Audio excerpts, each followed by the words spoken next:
A lot of people are over capitalism because while it does a lot of good, we're seeing it has serious negative consequences.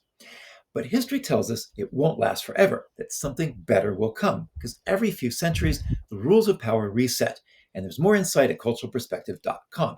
So it started with feudalism. Wealth was based on the land because the economy was agrarian. Owning land meant controlling peasants, the serfs, who worked it.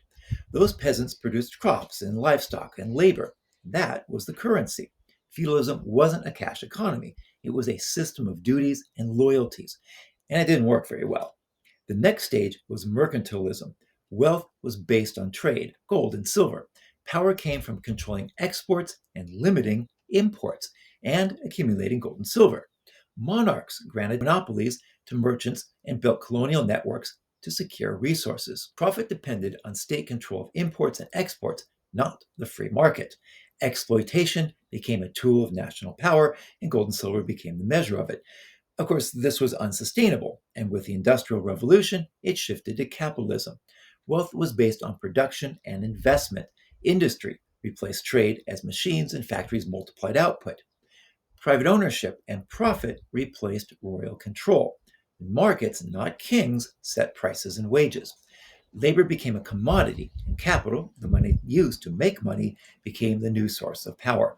Efficiency, innovation, and competition drove growth, but also widened inequality.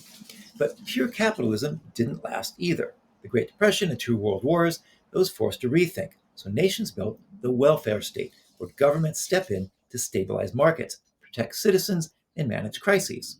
That's the system most of us still live under today. So, what comes next?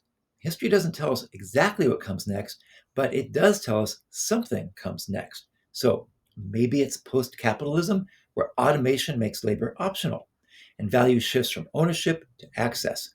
Maybe it's stockholder economics, where companies are judged by social impact, not just profit.